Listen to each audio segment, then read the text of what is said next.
Bonsoir, bonsoir, bonsoir les petites étoiles, j'espère que tout le monde va bien. On me demande de faire pivoter le téléphone. Alors évidemment, j'ai fini par obtenir le trépied. Et bien sûr, ça ne fonctionne pas parce que le téléphone semble trop lourd et il bascule tout le temps, enfin il bouge. Donc voilà, j'ai pas pris le bon modèle, donc je ferai au mieux prochainement. Alors, j'espère que tout le monde va pour le mieux, que tout le monde se porte aussi bien que possible après cette période de confinement et tout ce qui s'ensuit. Et je vais donc répondre, pardon, autant que possible. Alors, je ne suis pas malade, je souffre simplement d'une allergie de saison et qui génère une espèce de toux chronique. Donc, c'est très gentil, mais vous inquiétez pas, tout va bien.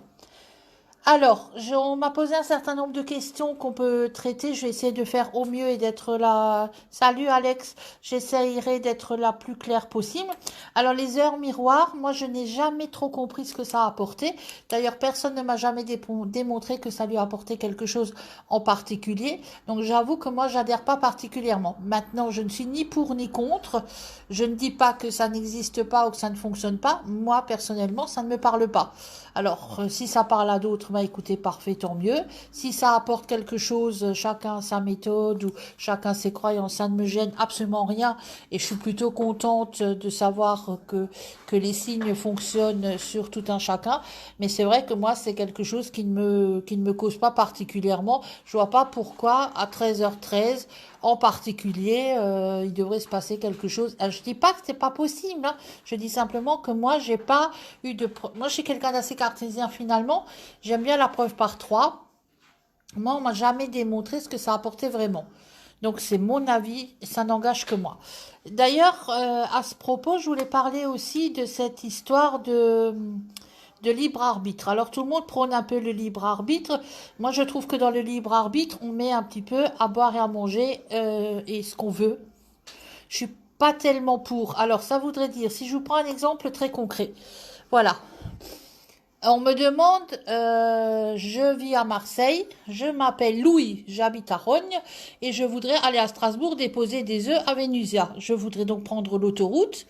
Est-ce que ça va bien se passer? Sur un tirage, moi je vois un incident mineur, mais un incident, une panne de voiture, quelque chose comme ça. Alors il va me dire, je vais faire jouer mon libre arbitre. Au lieu de partir jeudi, je vais partir vendredi. Et à partir de ce que tu me dis par rapport à ton tirage, au lieu de prendre l'autoroute, je vais finalement prendre la départementale et au lieu de voyager de nuit, je voyagerai de jour. À partir de là, en quoi est-ce que la voyance pourrait avoir une justesse quelconque, puisque si je vois et j'annonce et je prédis un incident sur la route, que ce soit sur l'autoroute, que ce soit sur une départementale, que ce soit de nuit ou de jour, que ce soit avec une Super 5 ou une grosse berline ou une vieille 4L, ça ne change rien. Donc si vous voulez, moi le libre arbitre, je trouve que certains voyants, et je ne nommerai personne, je ne dis pas que ce soit systématique, là pareil, on m'a jamais démontré le contraire, se cache un peu là derrière. Vous n'avez pas fait comme j'ai dit, donc à partir de là, vous n'avez pas obtenu le résultat escompté, donc ma voyance est fausse, mais c'est de votre faute. Alors moi, je ne cautionne pas le libre arbitre, je dis simplement que le libre arbitre fonctionne sur des détails. Salut Louis, je venais de parler de toi, t'as vu? Le libre arbitre fonctionne sur des détails, enfin des détails. C'est-à-dire, je sais que je vais avoir, on m'annonce une grosse facture. Dans Venusa m'a annoncé une mauvaise nouvelle par facture, une panne, un truc à payer, une dépense à considérer, qu'on ne projetait pas, etc. Et finalement, c'est vrai que je pensais payer 200 euros d'électricité, mais j'en paye, je viens d'avoir une facture de 800 euros. Si cette facture, vous la mettez de côté et attendez la relance du contentieux, forcément, ça se passe mal. On a le libre arbitre de payer oui ou non rapidement cette facture et d'aller vers des ennuis plus ou moins importants, oui. À partir de là, effectivement, on fait jouer le libre arbitre sur une forme de résultat, mais la facture elle-même, elle a été annoncée, elle est arrivée plus importante que prévu. Le libre arbitre, là encore, intervient uniquement sur du détail. Est-ce que je la paye tout de suite ou pas, ou pas tout de suite? Mais la facture elle-même, elle est annoncée, elle est annoncée. Donc si vous voulez, moi, ce côté-là, ce côté libre arbitre, il faut quand même le prendre avec précaution Parce que si on pouvait jouer sur le libre arbitre en tout, à ce moment-là, hello Jamila, j'espère que tu vas mieux. Et ton mari aussi, bisous.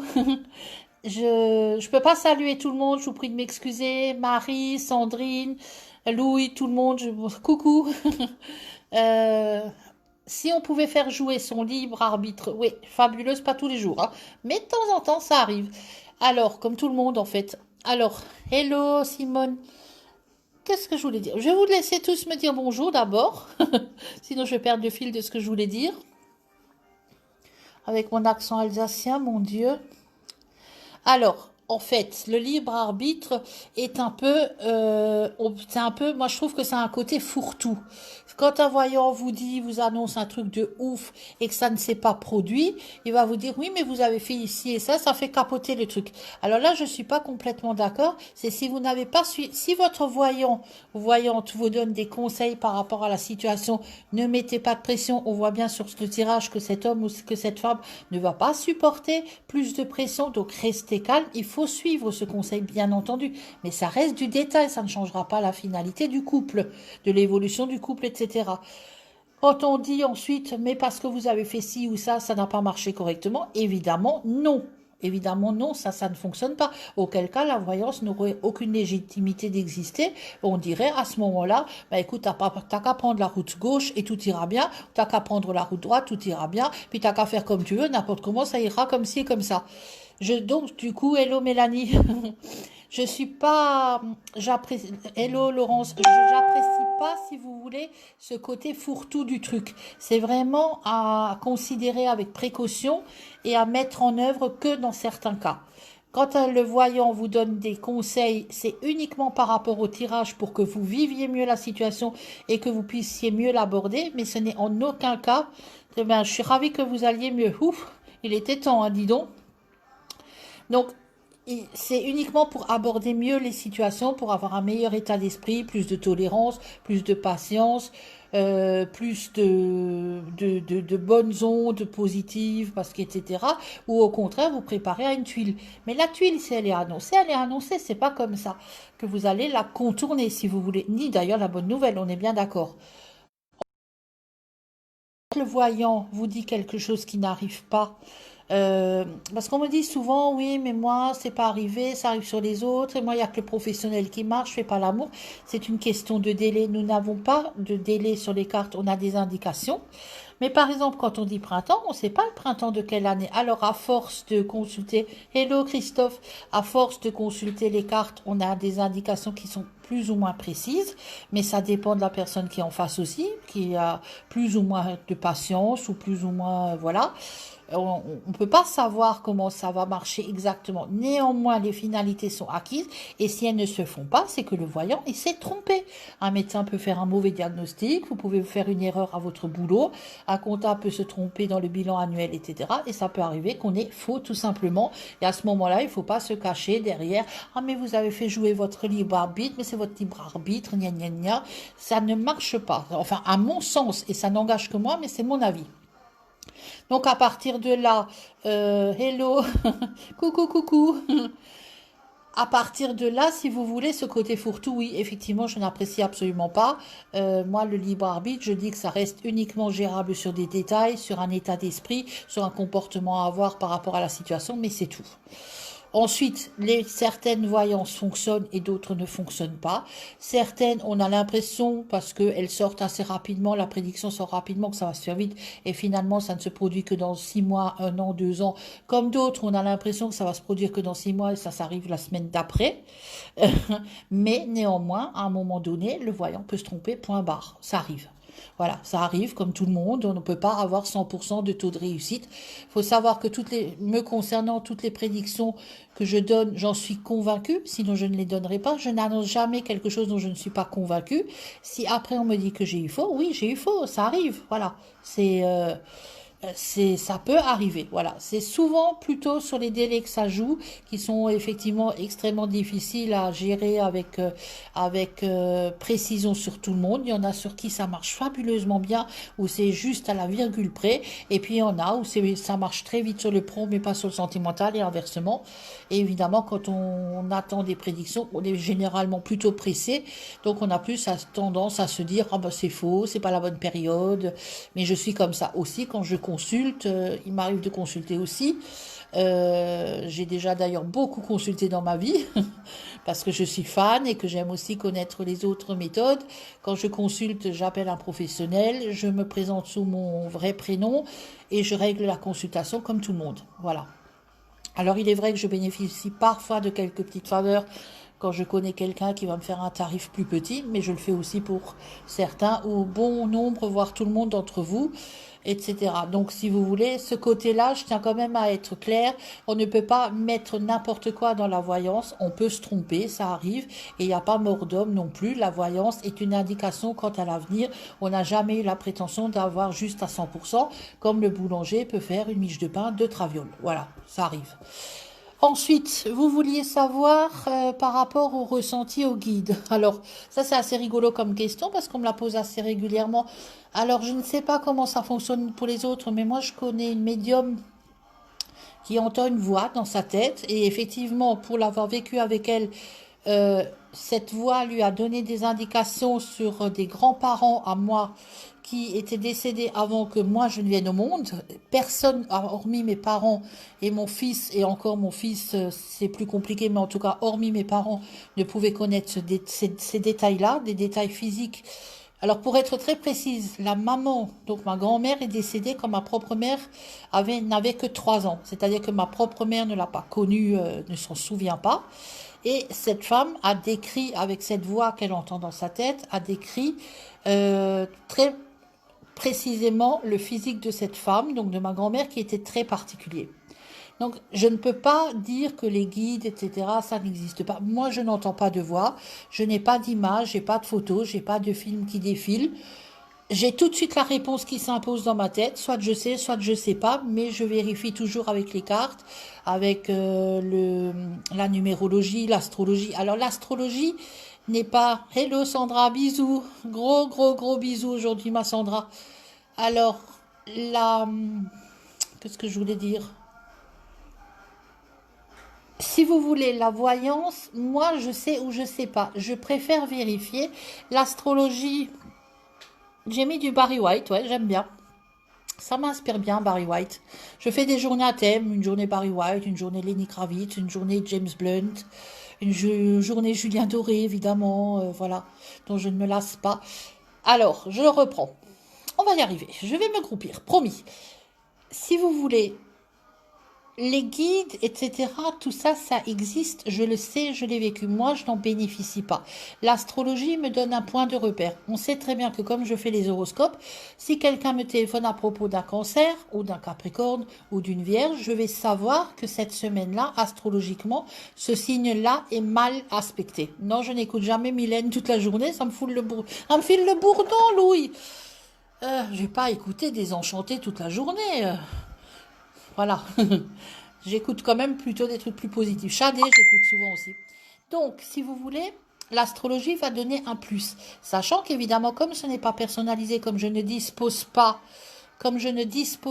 de l'ascendant ni du thème de naissance, c'est juste une indication. Je vais simplement savoir que le cancer cette semaine-là n'est pas en bonne forme. Donc, je ne vais pas être surprise. Donc, si le cancer n'est pas en bonne forme, que la question concerne le cancer, que cette femme appelle pour un homme du signe du cancer qui lui fait des misères et que de surcroît on est en pleine lune, la lune régissant le signe du cancer, on sait très bien que ça va être plus compliqué qu'une semaine où le cancer est en grande forme, etc. Donc on a une indication, c'est juste une indication, ça ne donnera aucun côté prédictionnel quant au tirage des cartes ou des ressentis. Donc moi, la façon de procéder, c'est je vais prendre les signes astrologiques, évidemment, autant que possible, mais j'en ai pas... Non, je ne danse pas. Non, non, non, non. Je ne danse pas. En tout cas, pas aujourd'hui. Quand on pourra retourner au restaurant, je ferai peut-être... je me déguiserai, tiens. Tiens, je vous promets que je me déguiserai. Allez, on peut au moins faire ça. Donc, quand on me pose une question, je vais prendre des signes, je vais prendre des dates de naissance pour avoir une indication sur le signe astrologique. À partir de là, je vais prendre des chiffres et des couleurs pour avoir le côté numérologie et l'oracle des couleurs. Et ensuite, je vais faire des tirages pour conforter ce que je pense.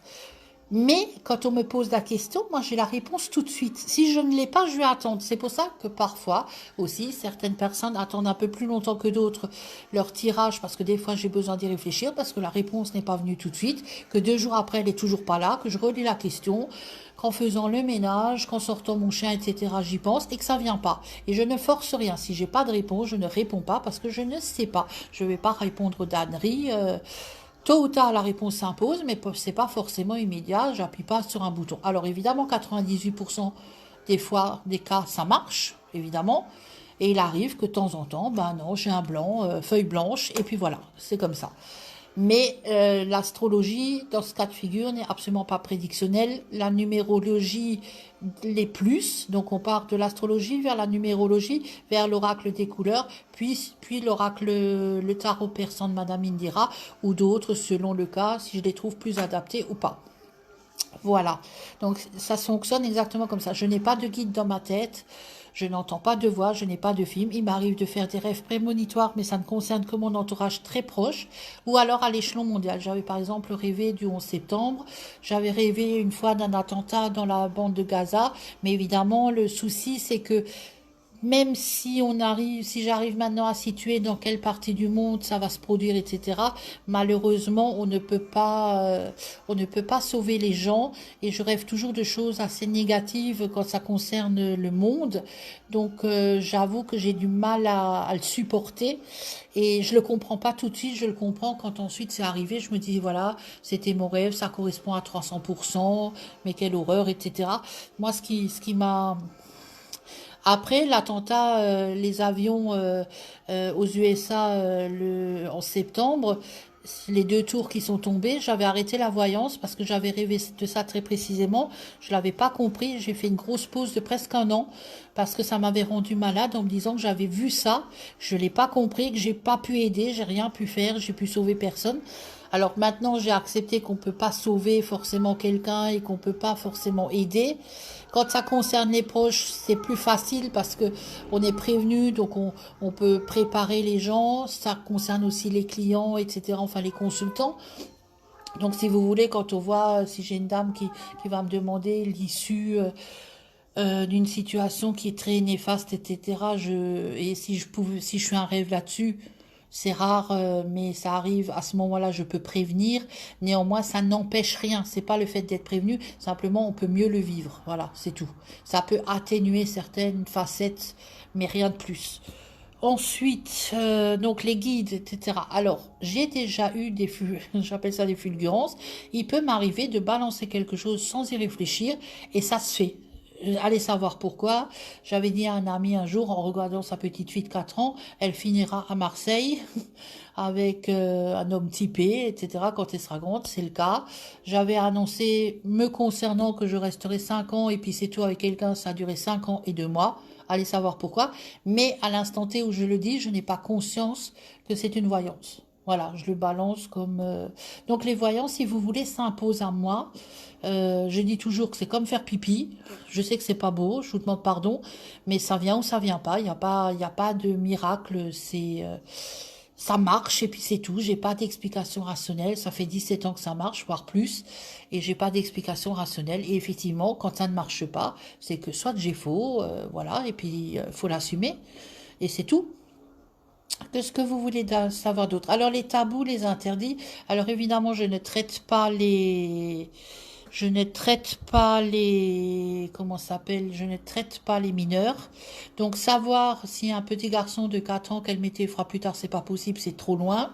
Les enfants sont toujours en formation, mutation, changement, évolution, donc c'est trop compliqué de savoir. On peut savoir sur un thème astral s'il va avoir des dispositions plutôt artistiques ou cérébrales ou mathématiques ou philosophiques, etc. Donc là, par contre, l'astrologie entre en ligne de compte parce que quand on sait ce genre de choses concernant nos enfants, on peut mieux gérer leur avenir, leurs études, etc. On sait d'emblée que ce sera pas quelqu'un qui sera un grand matheux, ni un grand cérébral, mais qu'il aura plutôt des capacités manuelles ou artistiques, etc. Donc ça évite quand même pas mal de conflits ou de tensions au sein du foyer familial, c'est pas mal. Non, mais là, c'est plutôt l'astrologie qui entre en ligne de compte. Les tabous sont aussi, moi j'ai eu récemment quelqu'un qui m'a interrogé quant à son évolution sentimentale avec quelqu'un de mineur. Évidemment, je ne traite pas. J'ai remboursé. Alors, la personne avait prépayé, donc je l'ai remboursé immédiatement et je lui ai expliqué pourquoi. Ensuite, la même personne a voulu son évolution sentimentale, sachant qu'il se penchait sur le cas de quelqu'un de mineur. Évidemment, j'ai refusé, donc j'ai remboursé et je l'ai bloqué, supprimé directement derrière, parce que ça, c'est pas quelque chose que je traite d'aucune manière, les perversions, tout ce qui est incestueux, qui est indécent, etc. Évidemment, je ne le traite pas. Je rembourse tout de suite. J'explique très poliment et sans jugement et avec beaucoup de respect, je l'explique.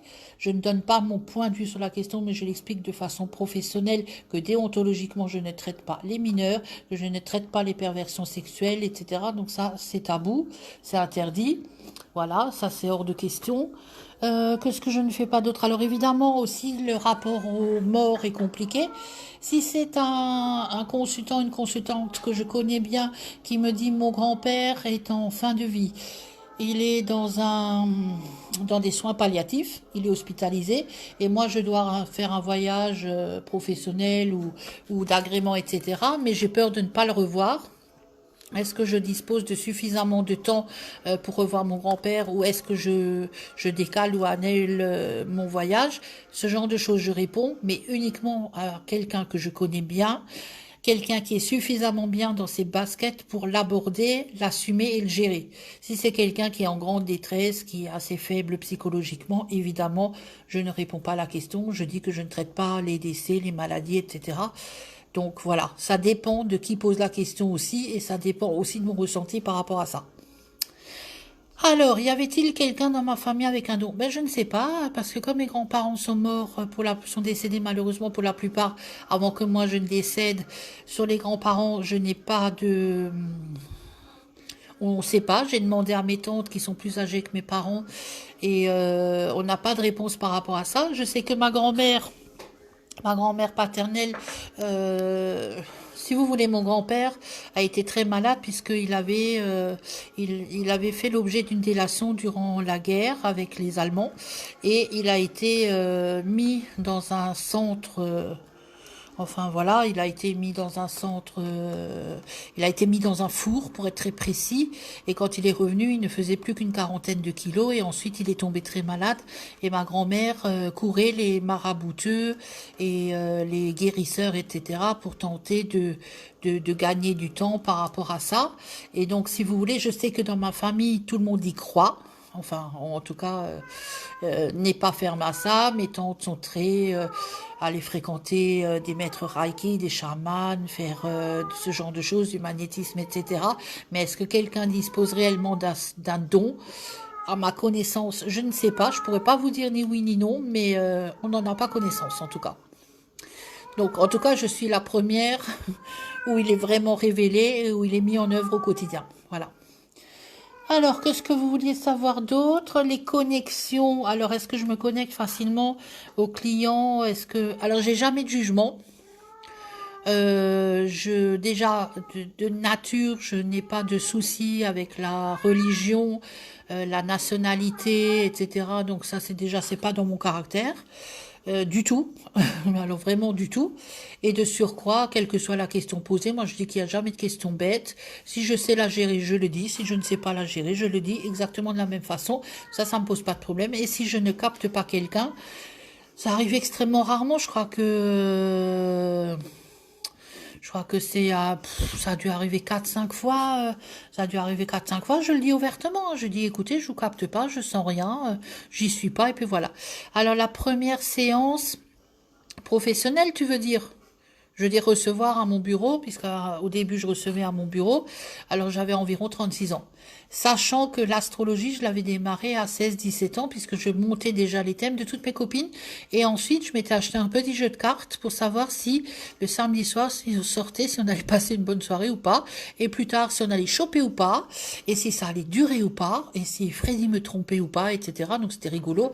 Et puis après, ça a pris une énorme ampleur, etc. Mais la première séance professionnelle, effectivement, dans un bureau avec un numéro de sirette, etc., a été vers 35-36 ans.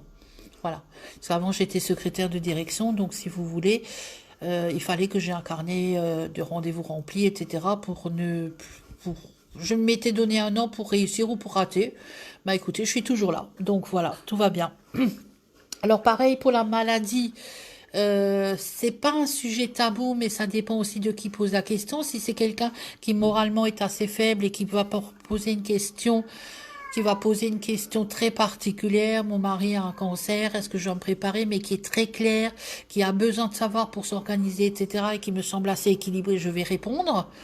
Si la personne me semble trop en détresse, trop bête en morale, je vais pas le faire. Je vais lui dire simplement qu'il faut vraiment s'y préparer parce que de toute façon, cette maladie-là sous-entend que l'issue n'est pas forcément bonne et que de toute façon, il faut se faire aider, soutenir, ce qui me semble logique.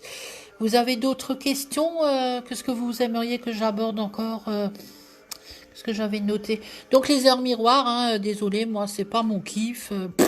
Ça me cause pas, ça m'a jamais causé. Alors par contre, je crois au signe, par exemple, moi je me suis fait tatouer vers 19-20 ans, je me suis fait tatouer un papillon dans le dos, sur l'épaule gauche. Le papillon, pour moi, représente la Renaissance et donc il revient très souvent dans des jeux de cartes, donc pas forcément dans ceux que je possède, mais il est très souvent présent. C'est la Renaissance, la naissance, etc. On se transforme, c'est aussi l'évolution. Et il est vrai que dans des périodes difficiles de ma vie personnelle, j'ai souvent eu des papillons qui se posaient sur moi, etc. Donc le papillon, c'est un signe pour moi d'une manière ou d'une autre. Donc je crois aux signes. Je crois à ce genre de choses, mais les heures miroirs en particulier, non, ça ne me parle pas. Voilà. Autre chose que vous auriez aimé savoir, à part comment je vais me déguiser et danser, c'est ça? Alors danser, j'ai dit non, hein. Par contre, oui, je me déguiserai. Non, je ne danserai pas. Voilà. Mais je me déguiserai, promis. Dès qu'on sera sorti, tout ça. Ah oui, alors, on m'a demandé aussi pour les prédictions à l'échelon mondial, coronavirus, etc. Alors, il faut aussi, à partir du moment où on est voyant, ça ne nous empêche pas d'être tout à fait des gens comme tout le monde. Donc, quand je fais mes courses, je fais mes courses. Quand je sors mon chien, je sors mon chien. Voilà, donc des fois je ne suis que moi, je ne suis que Nathalie, je ne suis pas Vénusia. Donc moi souvent on me demande quand on le sait, et sur moi tu vois quoi? Ben, quand je fais mes cours je vois rien du tout, parce que j'ai la tête ailleurs, parce que je pense plutôt à aller acheter de la litière pour mes chats, ou etc. Donc c'est pas toujours le bon moment, mais il se trouve que ça marche quand même plutôt pas mal en général, mais même quand j'ai un ressenti dans ce cas de figure, je le donne pas parce que je trouve que c'est un peu abusé, que c'est assez mal poli. Alors vous entendez miauler mon chat qui est fâché comme un pou. Alors, est-ce que l'état d'esprit et nos envies pour le futur peuvent influencer le tirage? Alors non, parce que ça c'est un autre domaine, c'est la télépathie. Alors moi je ne suis pas télépathe, certains le sont, mais on devrait réussir à faire la part des choses entre un état d'esprit et une voyance pure. Un état d'esprit, c'est ce que je pense et ce que je veux et mes désirs pour le futur. Ça c'est ce que j'ai envie. Ça ne veut pas dire que le tirage va aller ou la prédiction va aller dans mon sens. Il y a beaucoup de gens qui confondent télépathie et voyance. La télépathie est un état d'esprit et il peut être extrêmement passager, puisqu'on peut très bien avoir envie là maintenant de s'acheter une robe rouge, de faire les soldes dans une semaine et rentrer avec un pantalon noir. Donc l'état d'esprit peut fluctuer exactement comme les nuages ou les étoiles, les planètes. Ça peut changer d'une seconde à l'autre. Donc l'état d'esprit, par rapport à une situation amoureuse, on peut le détailler de façon un peu plus précise, évidemment, mais ça reste quand même quelque chose qui peut être extrêmement fluctuant et passager. Donc la télépathie n'intervient pas, on doit garder une complète objectivité. C'est pas parce que cette personne-là veut être en couple avec bidule chouette que ça va forcément se faire, ou au contraire, peut-être que ça va se faire, quel que soit son état d'esprit. Alors, est-ce que j'ai déjà opéré des célébrités? Voilà. Alors oui, j'ai eu le bonheur et le grand désespoir de d'avoir le privilège de faire une voyance sur quelqu'un que j'apprécie énormément et qu'aujourd'hui j'ai beaucoup de mal à supporter du coup parce que, alors je peux le dire, il n'y a pas de secret, c'est Pascal Obispo a fini par me contacter. J'étais allée voir tous ses concerts, j'avais l'impression d'avoir un espèce de lien, je voyais des trucs sur lui. Et il a fini par me contacter par Facebook en message privé pour me solliciter pour une voyance. C'est pas le seul, mais on va parler de lui. Et il se trouve que tout ce que je lui ai dit et sans aucune vantardise est arrivé puisque les questions qu'il m'a posées étaient très précises. Et il m'a dit, tu me racontes n'importe quoi, tu fais de la merde, j'espère que tu arrives à en vivre quand même parce que ma pauvre chérie, je te plains, etc. Or, il se trouve que tout ce que j'ai annoncé, quelques semaines et mois après, s'est avéré juste. Il n'a pas payé, il ne s'est pas excusé et je n'ai plus jamais entendu parler de ce monsieur. Donc aujourd'hui, je suis toujours, j'apprécie toujours son talent, mais je cautionne moins la personne en elle-même. Voilà, j'ai trouvé qu'il était assez grossier et que j'aurais aussi pu dire que certaines de ses chansons, je les apprécie pas. Je me serais jamais permise, mais lui, il a été il a été limite méprisant. Après, j'en ai eu d'autres avec qui ça s'est très bien passé, que je peux pas nommer. Mais non, en général, ça se passe bien. Alors, différence entre médium et la voyance. Alors, la médiumnité, c'est sans support, c'est-à-dire pas de carte, pas d'astrologie, pas de numérologie, pas de pendule, rien. C'est j'ai la réponse tout de suite qui s'impose et je la balance. Et ça, c'est de la médiumnité. Et la voyance peut se jouer sur des oracles, sur de la numérologie, etc. C'est forcément avec des supports.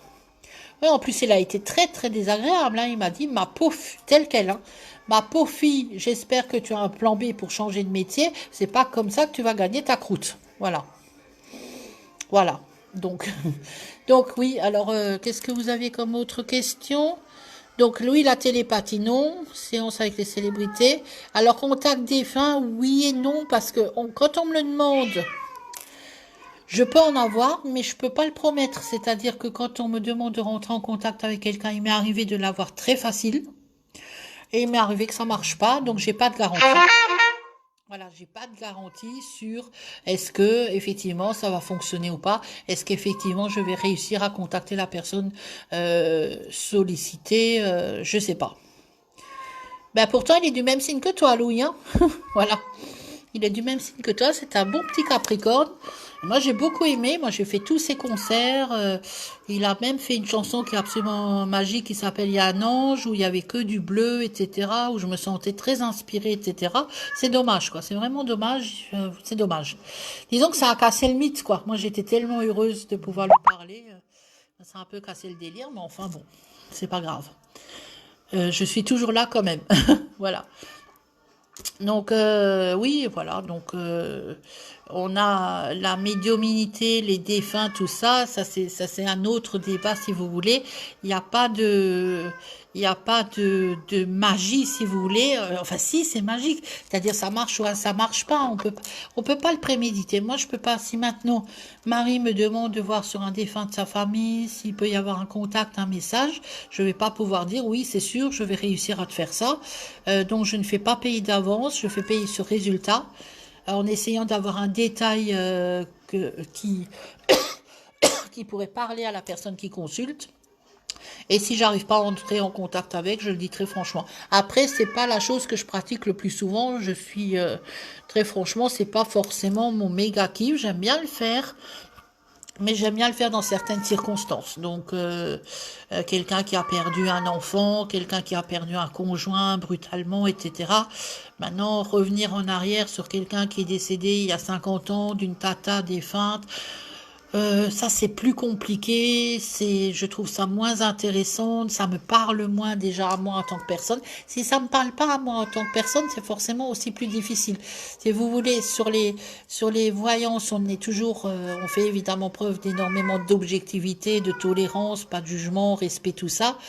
Mais quelqu'un qui va me dire, ma tata est décédée il y a 50 ans, je voudrais savoir où elle a mis sa broche, que je voudrais hériter, voilà, vous comprenez bien que ça, c'est pas forcément quelque chose qui va forcément me parler énormément ou je vais follement kiffer, voilà. Je vois pas l'intérêt en fait, donc je vois pas l'intérêt, voilà. J'aime pas le voyeurisme non plus, du style, ça c'est assez interdit chez moi, j'aime pas beaucoup. Mon voisin, il est en couple avec une nouvelle nana, je les trouve bizarres, qu'est-ce que vous en pensez, qu'est-ce que vous voyez sur eux, ça c'est pareil, je vois pas du tout l'intérêt. Le voyeurisme, je kiffe pas beaucoup non plus. S'il n'y a pas de lien direct avec les personnes, je vois pas de où on se permet de visionner la vie des autres. Voilà. S'il n'y a pas de lien, hein. Maintenant, évidemment, s'il est amant avec la voisine, c'est un autre. Si son mari est amant avec la voisine, c'est un autre débat. Mais s'il n'y a pas de lien, si c'est uniquement du voyeurisme, je vois pas trop le truc. Voilà, si vous n'avez pas d'autres questions, ben je pensais moi vous proposer de faire ça une fois par semaine. J'avais arrêté les visios parce que je n'avais pas de sujet. Moi, j'avais demandé des sujets. Moi, je ne sais pas ce que vous voulez savoir, ce que vous voulez pas savoir. Donc à partir de là, si j'ai pas de sujet à aborder, évidemment, il n'y a pas d'intérêt de faire de la visio. Ça n'apporte rien à personne. Moi, je veux que ça apporte quelque chose, que ça vous apporte des réponses ou que ça vous apporte quelque chose dans quelque domaine que ce soit. Si c'est pas le cas, je vais pas le faire et polluer la toile avec mes vidéos. Ça n'a aucun intérêt pour personne. Donc, à vous de voir. Si vous voulez aborder des sujets en particulier, vous me les envoyez en MP ou par mail et je ferai une vidéo, on va dire au moins une fois par semaine, où on abordera les sujets que vous voulez voir. Ça pose pas de problème. Alors, vous prenez bien soin de vous, vous faites très attention, vous continuez de vous laver les mains, vous faites distancia sociale, etc. Vous restez bien sage, vous profitez quand même de la vie, évidemment. Et je vous fais plein de bisous et puis je vous dis à très vite. Bonne soirée, bisous bisous. Je repars avec Super Barry White. À bientôt, bye bye.